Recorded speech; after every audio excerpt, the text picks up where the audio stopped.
Hi, everybody. Welcome to our podcast here for landlords based in Ontario. Today, we're going to dive into the topic about cash for keys. It is something that is widely spread and talked about a lot right now in different situations. So, I have with me today a friend and colleague, Robert Di Lisi from Stonegate Legal Services.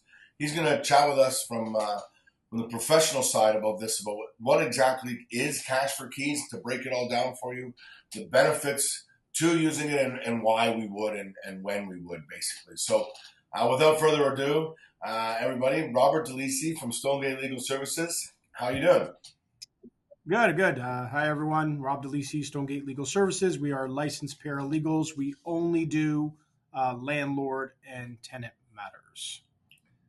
Yes, that's exactly the point. There we are. Like we said, well, this is a podcast from professionals dealing with Ontario-based landlords, and they are paralegals that only deal with landlord and tenant issues. So let's start with very simply, what is cash for keys, right? It's a term used very easily, I think, around, and I'll have you explain it. What is it? Well, I think the best way to start is with comments that we hear from landlords. And the comments that we usually hear is cash for keys is extortion. Landlords have no rights.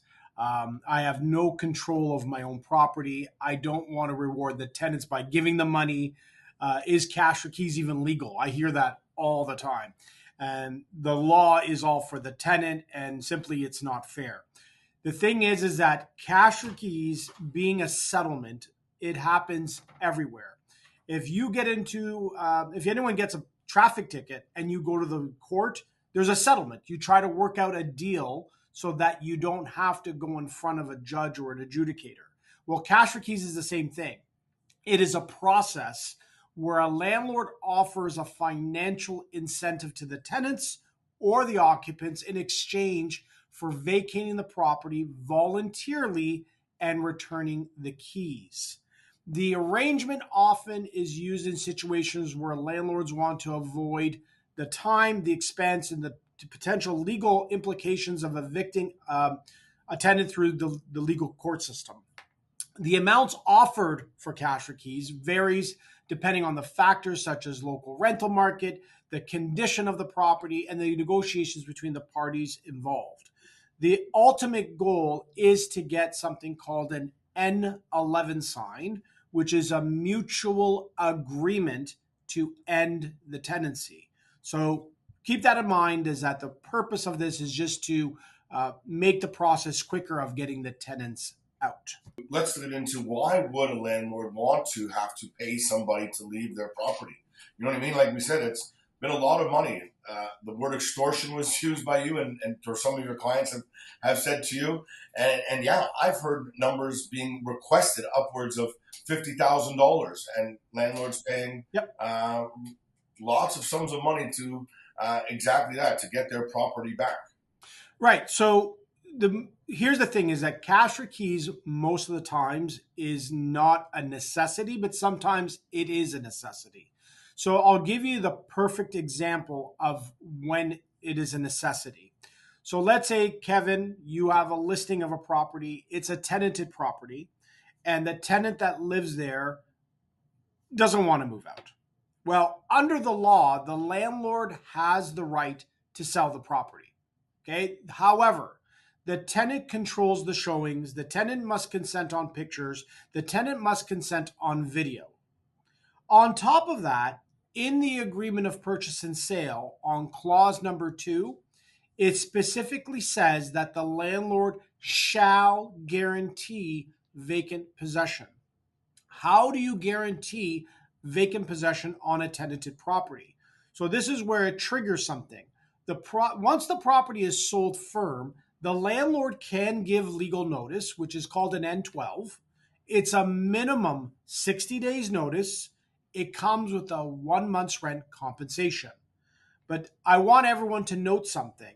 On the N12, the second page, fourth paragraph, it actually tells the tenant, if you do not agree with this notice, you do not have to move out, and you can wait for an adjudication.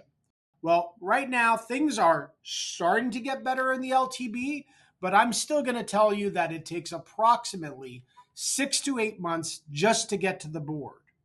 If you get a positive result, you're looking at an additional 30 to 60 days to attain the order, and then another 3 to 6 weeks to have the sheriff evict. So if you look at the timeline of 10, even up to 12 months, I don't know many buyers that are going to stick around. More importantly, if you guarantee vacant possession and your closing is in 60, 90, 120 days, and you can't close because the tenants won't move out, you'll be in breach of contract. If you're in breach of contract, the buyer's lawyer can sue for damages. Now, I hear this all the time where the seller will say, well, I'm going to sue the tenant because they didn't move out. Well, it's in their right to not move out. So you can't go after them for what they're doing in their right. So now let's look at it another way. So let's say, Kevin, you have a property that you want to sell. You approach the tenant before you sell and say, look, I'm willing to give you a cash incentive to move out of the property because I do want to sell the property, and having you here will be a detriment. It'll be harder, and I don't want to misplace you and annoy you. So if you give me a fair, reasonable amount that we can work with, we can do what is called cash for keys and have you out in the next 30 to 60 days. Once that person is out, now you don't have to worry about showings. You don't have to worry about pictures. You don't have to worry about video. The most important thing, though, is now you can guarantee vacant possession. And to keep something in mind is that, let's be honest, is that when a tenant is in the property, since it's not their property, they don't really care about the cleanliness. They don't care about what it smells. And if the property is vacant, more than likely, and I'm not going to say with guarantee, but you'll be able to command a higher dollar when selling the property. So that's one option.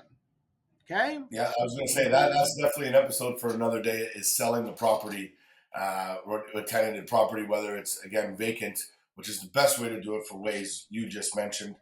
Being able to touch up the property, being able to do your photos and video without having them interrupt any types of showings. But the key thing is making that property show the best that it can without them in it, so that somebody can come in whenever they want with vacant possession already being there, right, with the tenants already out. Right. Because if they can challenge it, you're going to be stuck there as the landlord if they decide not to leave. If they decide to wait for that hearing and you've guaranteed vacant possession, like you said, is on the agreement of purchase and sale, you have to be able to provide that on the time of closing. And you cannot control what the tenant does, right? And that's a big problem there for trying to sell a property. But again, that's for another day. So, sorry, I'll let you keep going there. Yeah, I just want to add a few things. So remember, when you're selling a property, it is considered like a business. So there are advantages to the landlord. Number one, you'll be able to collect a higher dollar, hopefully, when you sell. You're now able to fix it up. But the most important thing, and I'm not a tax accountant, so I'm just letting you know that any cost that a landlord incurs is an expense, which can be tax deductible. And if anyone's heard in the news with Mr. Trudeau now raising the capital gains, that if you make over 250,000, he's going to take 66.7% anyways. So why not try to get the tenant out, fix up the property so that you can command a higher dollar, so that you can maximize your investment? That is the main thing. Now, I just want to get into the second option because we're talking about why would someone consider cash for keys? Well, let's say you have a tenant that is in a property and is not paying rent. And let's argumentally say that it's $2,000 a month. Well, if you give them a notice for non-payment of rent, which is an N4, and then you go to the board, which is something called an L1, you're still looking at about 6 to 8 months to get to the board. So on a worst case scenario, if you take $2,000 times 8 months, that's $16,000. When you get to the board, you're guaranteed a date, but you're not guaranteed a hearing.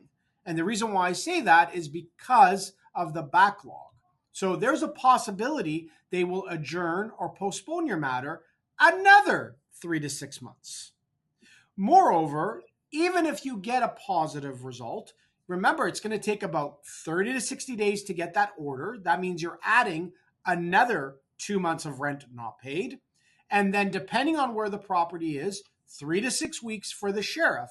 So you're adding on approximately 4 more months of rent because they're not going to pay.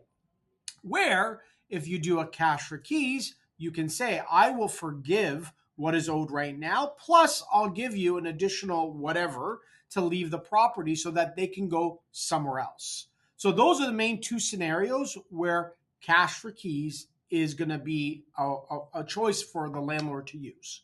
Okay? Yeah, no, I know one time our landlords, one of our landlords used this tactic strategy, and it happened very, very quickly for them to get their tenant out so that we could turn around and get it back on the market and get it rented out to somebody else. Instead of months and months and months of going through whatever we were going to go through, we got it solved pretty quickly. So that would be right there. That's the next thing I was going to go to as one of the benefits. And there was one right there that I just said, the benefit of being able to turn it around and get it back on the market for rent or on the market for sale, whatever you're trying to do with it. Just that is definitely one of the benefits. Are there any other benefits of why landlords might use this? Absolutely. Yeah, absolutely. There's a few benefits. So for the benefits for the landlords, at least, you avoid unnecessary costs and expenses. You avoid the Landlord and Tenant Board because it's done outside of the board. It's done on consent. You avoid the possibility of not being heard, which is an adjournment. You reduce the risk of the damage or the cleanliness of the property because the quicker you get them out, the better. You're mitigating your financial losses. The landlord has more freedom to do whatever they want with the property. And last but not least is remember that tax deduction that we talked about. There are also benefits for tenants for cash for keys. Obviously, they get a financial compensation that they can do whatever they want. They avoid an eviction record because now all these notices, well, they've always been public record, but there are websites out there that landlords are posting these orders so that other landlords can see, such as Open Room. Next is the time and stress savings for the tenants. They can move up to a better property if they have money in hand. And more importantly is they avoid a board order that becomes public information. So those are benefits for both the landlord and the tenant. Interesting. I didn't think about it from that side. Normally, I'm only thinking about it from the landlord side when this is what's coming into play, right? Excellent. Yep. No, I think that's a great little tad bit of information there. Folks, thanks so much for joining us today. If you have any more questions about cash for keys, if you want to reach out to Rob Di Lisi with Stonegate Legal Services, we can connect you, or I'm sure you can find him online, social media. They have a very strong presence out there. But yeah, thanks so much, Rob, for joining us today. I greatly appreciate it. Your knowledge and experience is something that I'm excited to have you share with everybody out there. So like, subscribe. If you know a landlord in Ontario, get them to like and subscribe as well. We're going to be throwing these short little episodes at you so we can get you a lot of information based on what's happening in Ontario for our landlords. Anyways, thanks so much. I'll talk to you soon. Bye for now.